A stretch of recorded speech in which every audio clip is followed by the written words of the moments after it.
This is a story about challenges. And this is a story about robots. But this is more than just a story. It's a chance to tackle some of the most daunting challenges facing NASA. And the capabilities unveiled will usher us into the next era of space exploration. I'm Molly McKinney. And I'm Caleb Kinchlow. And this is NASA 360.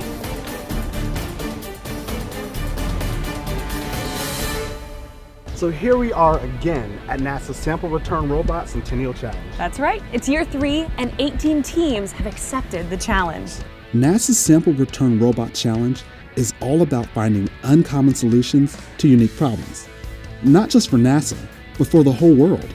Teams who compete must design and build a robot capable of finding and retrieving samples from multiple locations independent of human interaction or earthly navigation like GPS or a compass. Once the robot's turned on, it's on its own, and it's not as easy as it sounds. For 2 years, teams have met on the field, testing the robots and pushing these complex machines to their limits. Last year, 2 robots were able to locate the pre-cached sample, pick it up, and head home. One team even walked away with Level 1's $5,000 cash prize, while the other team's robot missed the mark by a few agonizing inches. Despite the team's efforts, the big $1.5 million prize remains just out of reach, sending many of these teams back to the drawing board. And yet the challenge continues to grow, attracting more interest each year and more competitors to the field here at the Worcester Polytechnic Institute in Massachusetts. So, you want to tell them more about this year's competitors? Absolutely. So check this out. Teams are all over campus, working on their bots, making last-minute adjustments before the challenge gets underway. There are so many teams participating this year, we decided to group them into 4 categories: the new, the old, the internationals, and the champs. The new. These teams are vying for $1.5 million for the first time. I'm just a guy with a robot, team of 1. What brought us together was our mutual love of robotics and interesting projects and challenges. We're actually from the same computer science robotics lab, so a lot of us, our focus was actually on the software, which many people think is the hardest part. But the downside was that we kind of made the mistake of neglecting the hardware kind of to last minute, so that's why we're kind of last minuting a lot of stuff here, but our software is kind of stronger. We sort of put something together on the side as a fun project for us to sort of practice our skills, see what we can come up with. And now we're here and we're preparing to do a run. Very exciting. We're the only high school team to be doing this from my knowledge. We were offered this opportunity from Proctor's, and we took it up. We're here as our first year. We're still learning a lot, but hopefully ours will be the magic that solves the challenge and is able to complete both levels. We've kind of gone for the off-the-shelf solution. You know, everything that's plastic on there, with the exception of a couple of boxes, is printed on a 3D printer. So the technology that we're developing here is actually meant to be as a proving ground for a long-term open source development framework for building cheap industrial automation systems. If NASA has to put a lot of weight up into space, you know, that's very expensive. So ours is extremely economical. We spent a lot of time sort of engineering a nice mechanism that's very reliable. And then, and it turns out we didn't spend quite enough time engineering exactly what to do with that mechanism. So I think that'll be very exciting to see what the software does with that. And hopefully we'll learn a lot so we can improve it the next time around. We have this rover chassis. It's kind of similar to the Curiosity rover. At 8 p.m. they'll be taking the rover into impounds, and we don't get to see it. Go home and cry. Yeah, it's a long distance relationship from then on. We're very familiar with what we're doing. It's just putting it all together is the real challenge, and we're hoping to sort of get better at that, so that, you know, in the future we're better at putting together systems. We'll get out there and hopefully learn some good lessons from this year, and have some good data that we can take back and work on for next year. It starts up properly, it leaves the platform and starts its search pattern. I'm thrilled.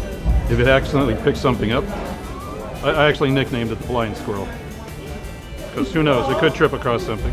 I think we'll get off the platform, we'll get to the cache sample, collect the cache sample, do a couple spins, return, and that'll be the end.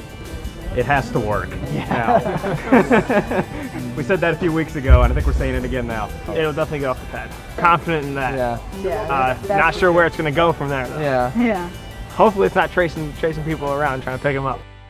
The Old. You've seen this group before, and they're back with bigger, badder rovers. We are a returning team. We're excited to come back for our second year.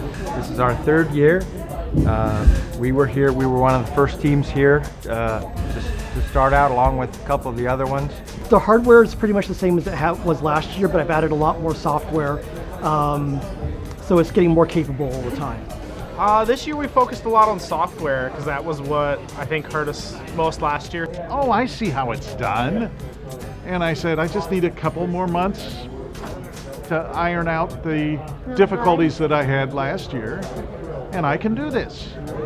And the more I worked on it, the more I realized that this is still a very hard challenge. Most challenging thing has just been starting fresh and figuring out what direction we want to go and what algorithms we want to implement and how we basically want to approach this year.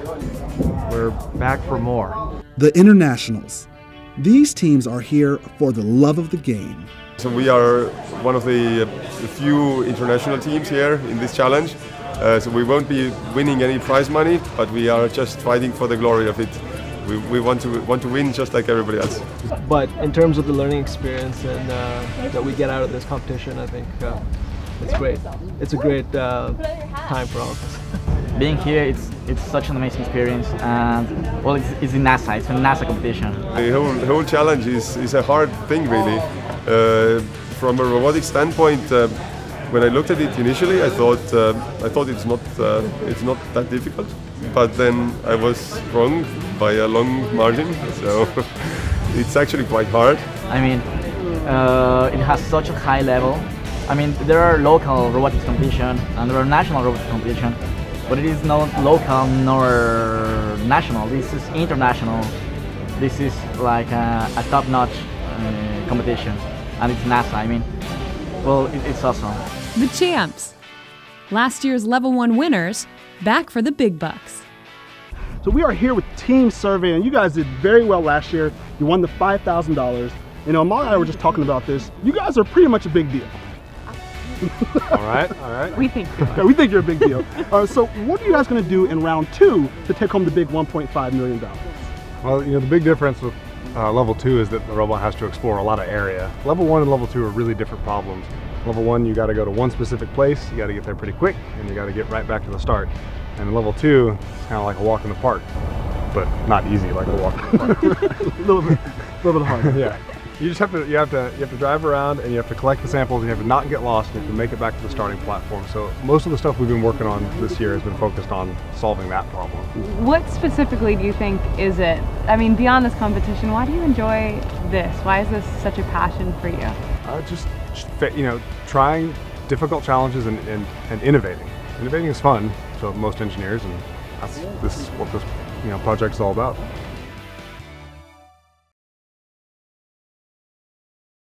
Centennial Challenges are amazing events. However, they are just one dimension in a much larger picture. A picture developed by NASA's Space Technology Mission Directorate, known as STMD. STMD focuses on cross-cutting new technologies and capabilities that have an impact both on Earth and off. I'm here with Dorothy Rascor. Dorothy, can you tell us a little bit about what you do at NASA? Well, I'm in the Space Technology Mission Directorate, and I'm the Deputy Associate Administrator for Management. We're a new Mission Directorate, and what we do is the execution and the implementation of the space technology projects. And so in our Mission Directorate, we have 9 programs. Centennial Challenges is one of our many programs, and our different programs help develop the new technologies for the future. And how does that fit into the vision of NASA for the next 50 years? So we're supposed to get to Mars with humans by 2035. And so we have all of these roadmaps that we have incremental steps to get there. We're testing certain technologies already in low Earth orbit on the space station, and then what our next step is to go and do an asteroid redirect mission, and from that we'll learn about the science about the asteroid. We will learn about the technologies that we can demonstrate, and then from that is the next stepping stone to utilize those technologies to get to Mars and then to deep space exploration. But each of these areas have a different step, whether it's propulsion, whether it's doing robotics, whether it's living within a habitat, Also, entry, descent, landing, which has its whole complexities, then living on Mars and living off the land, Right. and then returning safely. So why is NASA's Space Technology Mission Directorate so awesome? It is the coolest mission directorate to be in because it is developing all the technologies for the future. Dorothy, one of the things I keep hearing competitors at this challenge talk about is how difficult they found it to be to actually complete one of these levels. Do you think that's a realistic example of what it's like being an engineer at NASA and pushing these technological boundaries?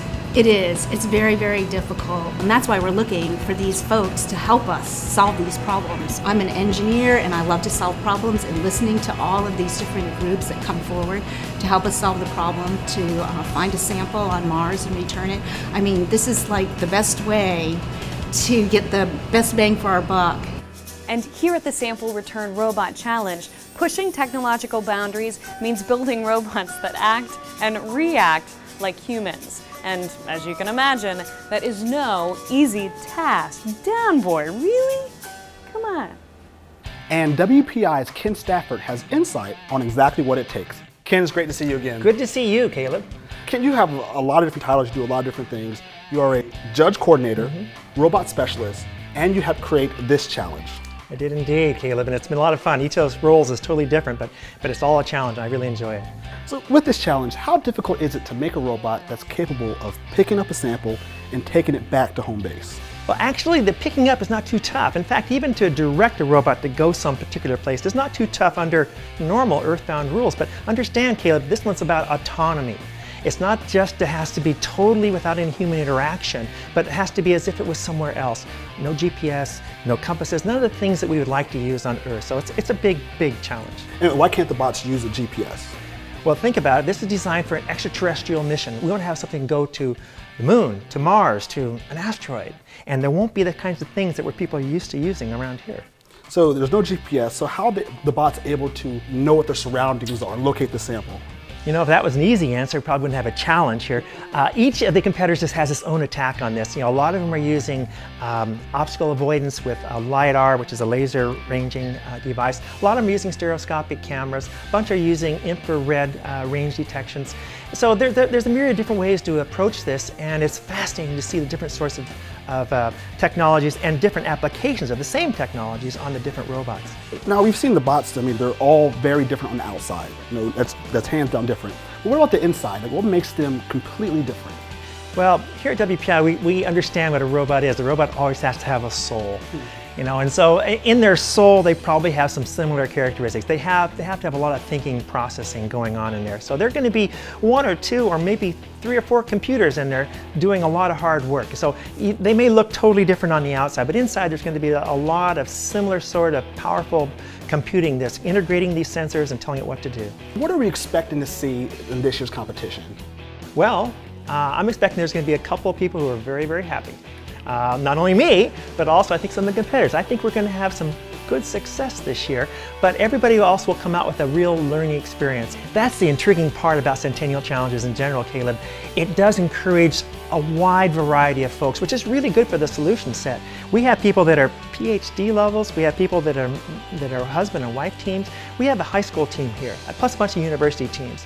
And the fascinating thing is that they're all using similar technologies within their affordability, but their approaches are so radically different. And it wouldn't surprise me too much to see a low-tech solution do very, very well. That's cool. When we come back, we put these technologies to the test as our competitors and their human counterparts go for the glory. The Sample Return Robot Centennial Challenge consists of 2 levels. Now level 2 takes place tomorrow, which means today it's all about level 1. In level 1, the rovers must locate, pick up, and return the sample back to home base, all within 30 minutes. And if they are successful, they win $5 grand and a chance to compete in level 2. Although 17 teams came to WPI intending to compete in level 1, only 13 rovers made the cut, and some of those rovers put on quite a show. Oregon State led the pack. The rover didn't locate the sample, but it did break the record for ground coverage at the Sample Return Robot Centennial Challenge. Team Arrow hit the ground running, but stalled with the sample just in sight. Wunderkammer Laboratory got off to a fast start, heading straight for the sample, but lacked a functional vision system, making it impossible to finish the task. I'm happy that it did what it was supposed to do. It didn't burst into flames or fall over on the hillside, which I was sort of worried about. The judge turned Team UCSC's rover on, but the operating system failed to boot, ending their run before it began. The Mountaineers left the starting platform and were off to a good start. The rover cautiously approached the sample, adjusting its position for the perfect pickup, but failed to grab the sample. So the rover readjusted and went back for a second try, and a third, and a fourth. And eventually, time ran out before it could figure out how to complete its mission. The next rover lifted its arm, made its way off the purple platform, but a software glitch stopped Team Stellar Automation Systems in their tracks. The competition's only wooden rover, built by Team Fetch, exited the platform the wrong direction and ultimately cracked under pressure. The only high school team ever to compete in any Centennial Challenge got off to an impressive start. But after failing to reach the sample, it was back to the drawing board for this team. One by one, Team Kokogur's arsenal of robots swarmed the field. The rovers were mobile, agile, and a little confused. One even came close to its target, but ran right over it. Eventually, time ran out, ending this team's run. After a strong demonstration last year, there were high expectations for Team Waterloo. But ultimately, this Canadian crew came a long way for a smoke. Teams Cephal and Formicalorum got the go-ahead, but the quirky little rovers each had a failure to launch. Team Middleman's Robert charged off the base, making a dash for freedom. Unfortunately, that also took the rover out of bounds, disqualifying it. That's it for Level 1, and despite everyone's best efforts, none of these teams qualified for Level 2, leaving the field wide open for Team Survey to bring home the gold. We are back on the field and just moments away from the Level 2 competition. So Colleen, we've never had a Level 2. What's going down? So Level 1 was kind of the qualifying thing to see if people could do the most basic tasks, but Level 2 is really difficult. Over the course of this entire park, there's 10 different samples set out, and they have 2 hours to search the entire course and find as many samples as they can and bring them back to the starting platform. Okay, so before we had one sample, now it's multiple samples and a much larger space. Correct. So in Level 1, it's the pre-cache sample, which represents maybe there was a robot there before you that picked it up and left it there, and so you got to go get it. But now you want to go get that sample, but you also want to collect anything interesting that you might run into along the way. Okay. So let's talk a little about the placement. Now with Level 1, the robots were placed in the middle of the field and then had to scan and find their sample. So what about Level 2? Is it the same or is it different? So Level 2, again, we want to represent what really might happen, which is your robot has to take a ride up to space. And so we put it on the platform outside of the park, we strap it on, and then a forklift brings it in and places it, and it's at an arbitrary angle because you don't always land exactly where you thought you were going to land. We're making it as realistic as possible. Correct. So let's talk about the prize. $1.5 million, that's enough money to change someone's life. Why is this competition, and in particular this challenge, worth that?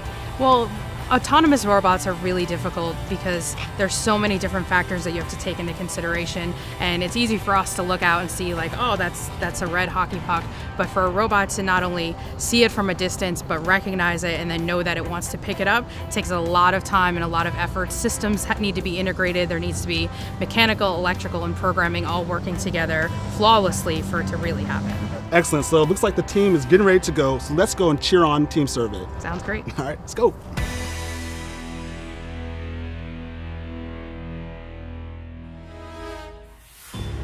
And the pursuit for $1.5 million begins. It's time for the moment of truth. Team Survey's bot has been positioned on the starting platform and activated.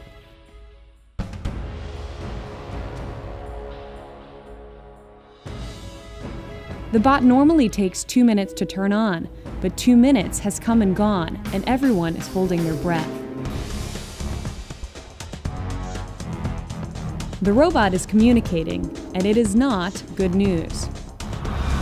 Checking camera status.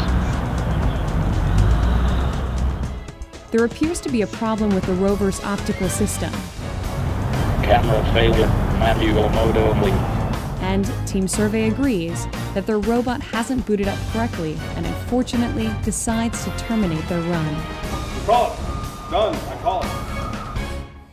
And so the challenge comes to an exciting close.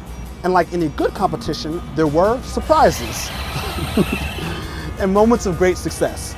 Let's see what NASA thinks about this year's competition. Well, another successful challenge has come to an end. Sam, I believe congratulations are in order. So, do you think that competitors at this challenge accomplished the goal of pushing technological boundaries? Absolutely, because we had level 1 and level 2 both run this year. We had more competitors than last year, so we're really pleased to see the advancements in technologies that are coming in. For the level 2 competition though, Team Survey from California, they got the robot on the starting platform, but they weren't able to get going. Their camera systems wouldn't boot up. We did allow them to do a demo run, so they brought their computer out, they reset the systems within the robot, and we allowed them to go off and showcase what technology they do have. And we saw some really great advancements in there. Their sensing systems and their camera systems were able to find multiple samples out on the field. They found the orange stick, they found the red hockey puck. They were able to take those samples, actually find them, pick them up, and bring them back in. So we're starting to see successes and advancements in technology that we didn't see last year. Do you think that this is a good example of a real-life process that an engineer goes through? Very much so. So here at NASA, you always hear us saying failure is not an option. Well, that's true. Failure is not an option. It's actually a requirement.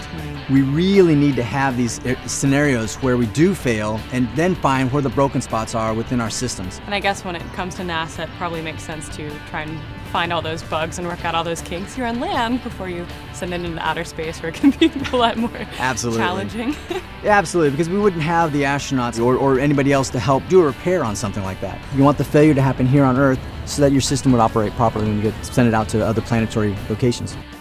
After NASA 360 packed up our cameras and left the sample return robot Centennial Challenge, the competition organizers decided to give the competitors a second chance at level 1. And for the West Virginia Mountaineers, it really paid off, as they took home the $5,000 prize for completing level 1. So another year has come and gone at the Sample Return Robot Centennial Challenge. And I have to say, this year's teams really went the distance. Absolutely. And I cannot wait to see where the technology will be a year from now. I know, right? I mean, when you think about it, competitors in these Centennial Challenges are finding uncommon solutions that'll transform the way we explore, but they're also going to transform the way we live. And WPI is just the beginning. In fact, we'll see you at our next challenge. Absolutely. I'm Caleb Kinchlow. I'm Molly McKinney. And this is NASA 360.